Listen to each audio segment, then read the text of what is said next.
On the way to the reunion, my husband begged me to turn back. I listened. That decision saved us and revealed something about my parents I'll never forget. It's a crisp morning, early fall, the kind where the air smells like leaves and coffee. We're headed to a family reunion up in Canada. Me, my husband, and our 3 kids, ages 5, 7, and 10, piled into our SUV. Snacks in the back, coffee up front, and a playlist of kid-friendly bops to keep the chaos at bay. I'm driving because, let's be real, I'm the control freak who can't handle my husband's last-second braking. Plus, motion sickness is my superpower. The kids are in the back, half watching some cartoon on a tablet, half bickering over who's crossing the invisible line on the seat. It's normal, borderline boring. And honestly, that's what I wanted. Just a simple trip to hug some relatives, eat some questionable potato salad, and call it a day. We're maybe 20 minutes from the border when my husband, out of nowhere, goes pale, like horror movie pale. Turn the car around, he says, voice low, urgent. I laugh because what? Why? I ask, thinking he's joking. He's not. Just turn around. Please, my husband doesn't do panic. He's the guy who once put out a kitchen fire while calmly sipping his coffee. So when he says something like that, you listen. I take the next exit, this gentle curve off the highway that feels like the road itself is giving me an out. The second we're off, his shoulders drop, just a little, like he's been holding his breath for miles. Okay, I say, heart pounding. Want to tell me what's going on? He shakes his head. Just drive. Drive where? I snap because I'm confused, and the kids are starting to notice. My 7-year-old pipes up, are we going the wrong way? I lie on autopilot. We forgot something. I'll tell you later. My youngest chimes in, is it snacks? I don't answer. My husband stays silent, staring out the window like he's solving a puzzle I can't see. We drive for 20 minutes, maybe more, nothing but trees, and this heavy guilt pressing on me like I've done something wrong without knowing what. Finally, he says, take the next turn off. It's a narrow road, no sign, no purpose, just one of those places you end up when you're lost or running from something. I pull over, he unbuckles, says, stay here, and heads to the back of the car. I'm sweating now, heart doing this weird heavy thud like it knows something I don't. A minute later, the trunk slams shut. He comes to my window. Can you come out? Why? I ask, but he just says, I need you to see it. His voice isn't angry or scared, just tired, like he's carrying something too heavy to hold much longer. I get out, legs shaky, and follow him to the trunk. He opens it, unzips a red duffel bag my dad had handed me that morning, and folds back a sweatshirt. And there it is. My world stops. Tucked inside a kid's toiletry bag, wrapped in plastic, are packets. Not vitamins, not medicine, the kind of thing that gets you handcuffs, lawyers, and your name in the local paper. I don't breathe. I don't move. Fear hasn't hit yet. It's coming, but what I feel first is heavier, like the ground's caving in under me. I was one wrong choice from losing everything. My kids, my husband, my life. I've always thought I was the responsible one, not just in the pays taxes, wears sunscreen way, though I do that too, but in my family, I was the one who held it together, the one who didn't lie for fun or vanish when things got hard. Growing up, my parents were all about image. If you looked successful, straight Christmas lights, 5 kinds of mustard in the fridge, you were fine. Didn't matter if the gas got shut off or the credit cards were maxed, we're doing okay, they'd say, and you better stick to the script or you were out. Money came and went like the weather. Good years, new car, new TV, patio furniture, nobody used. Bad years, cereal for dinner, parents working late, which I later realized meant they were hiding how broke we were. My sister, she was their golden child. She had their charm, their hustle, their ability to light up a room while quietly dimming yours. They got her. Me, I was boring, too serious. My mom once told me mid-Thanksgiving that my problem was mistaking discipline for personality. And the worst part, I believed her. In a house like that, you learn love comes with a catch. You stay useful, reasonable, clean. So I did. I was the one they called for insurance claims, school forms, or when my sister lost another job. I gave what I could, never too much, just enough to keep the peace, even when it hurt, even when they framed every no as selfishness, because they were family, and that's what you do, right? 4 months before this trip, things shifted. My sister's kid, my nephew, was struggling, bullied, anxious, not fitting in. They found this fancy private school, life-changing, but crazy expensive. They couldn't afford it, but they'd gotten him conditionally accepted if they could scrape together a deposit. They asked me for help. My stomach sank. I wanted to help. I loved that kid, but I knew the pattern. The promises to pay me back that never came. The guilt trips when I set boundaries. I said no gently, like I was handling broken glass. I can't. I have 3 kids. We don't do private school. They didn't yell. They just went cold. My mom said, of course, you have rules. Then silence. Until the reunion, when suddenly they were all smiles, acting like everything was fine. They'd figured it out. I didn't ask how. I told myself it wasn't my business. They asked if we could take an extra bag in our SUV. Their car was full. Sure, I said, not thinking twice. The morning we left, my dad handed me that red duffel. Won't fit in ours, he said. I tossed it in with our luggage, the kids' backpacks, the cooler of juice boxes, didn't unzip it, didn't wonder why they were so relaxed, why people who'd been struggling to pay for groceries were suddenly waving us off like they'd won the lottery. I remember thinking just for a second, they seem happy. Weird. Then I let it go. Back at the trunk, staring at those packets, it all clicked. They put that in our car, I said, voice barely there. My husband nodded. With the kids, I added, and he nodded again. I looked at the sky, still blue, still mocking me with its normalcy. How did you know? I asked. He took a moment staring at the closed trunk. When they gave us the bag, he said. Something in their eyes, the way they smiled, like it was already done, like they knew it had worked. He shrugged, like he was shaking off the betrayal. I didn't know for sure, but I knew. We drove in silence, my phone buzzing. Mom, Dad, Mom again. I didn't answer, neither did he. We didn't need to hear their fake concern. Where are you? Are you okay? Where's the bag? We ended up at their house almost on instinct. Torchlight still on from the night before, like they'd forgotten how to care about details. We didn't talk. He grabbed the duffel. I found the spare key, taped to a fake rock, because of course it was. And we walked inside. The air smelled like old coffee and regret. We set the bag in the hallway, a quiet bomb that didn't need to explode to ruin everything. We locked the door and left. Later, at home, after the kids were asleep, my mom called. Her voice was all fake cheer, like she was asking about a bake sale. Oh, honey, we were so worried. You just disappeared. I stayed stayed quiet. Where's the bag? She finally asked. I let that sit, then said, we dropped it at your house. If it was that important, maybe you should have taken it yourself. Silence. She knew I knew. I said, we're not doing this. Don't call again. I hung up. No screaming, no big speech, just a door shut. But they didn't stop. A few days later, they showed up at my house. No warning, just ringing the doorbell like they were dropping off cookies. I stepped outside, closing the door behind me. My mom flashed her practice smile. We wanted to check in, she said. My dad added, let's clear the air. I crossed my arms. You mean the bag? Silence. Then my mom said, we didn't think it'd be a big deal. My dad chimed in, just something to help with the debt. We were desperate, and there it was. You wouldn't help. Like this was my fault. Like risking my kids was just collateral damage. You didn't just betray me, I said, voice steady. You risked our lives. Your daughter, your son-in-law, your grandkids. They didn't speak. My mom tried to cry, but couldn't. We're done, I said. No calls, no visits, no kids. This is over. My mom opened her mouth, probably to say I was being dramatic, but instead she said, you'll come around. You always do. I walked inside, locked the door, and for once, I didn't wonder if she was right. Then they crossed a line I didn't think even they could. 3 days later, I went to pick up the kids from school. They weren't there. The teacher said, all casual. Your parents picked them up. Said you asked them to. My heart stopped. I don't remember driving to their house, just the engine's hum and this cold, sharp fear. When I got there, it was like a twisted birthday party. Balloons, candy, a Lego set that cost more than my grocery bill. My kids were buzzing, sugar high and happy, clutching new toys. My parents played the doting grandparents, my mom slicing cake, my dad on the floor with a beeping gadget. It wasn't love, it was a power play. Emotional bribery. They'd never spoiled the kids before, but now, Santa Claus with a credit card.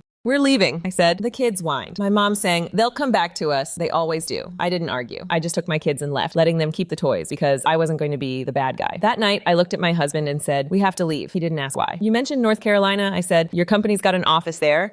Your parents are there. I'm ready now. He nodded. The transfer's still open. Good, I said, let's take it. We moved to North Carolina. The mountains were gorgeous, the air like pine and new beginnings. The kids started new schools. My husband's parents, warm, drama-free, were 20 minutes away, ready to be real grandparents. We didn't tell anyone where we went. Blocked numbers, vanished, not for drama, but for peace. 6 months later, I got an email from my sister. Subject, emergency, please read. She said my parents had been arrested, caught smuggling across the border. No middleman, just them and a trunk full of trouble. They needed money for a lawyer. You have to show up, she wrote, their family. I replied, I did show up once. I'm not doing it again. And I meant it. Word got back eventually. They took a plea deal, 4 years each. Enough time to sit with their choices, if they even could. I don't flinch at second chances anymore. Here, in our new life, the kids laugh louder. My husband sleeps better, and I don't have to carry guilt like a backpack. Did I go too far, not far enough? Let me know in the comments. And if you're new here, hit subscribe.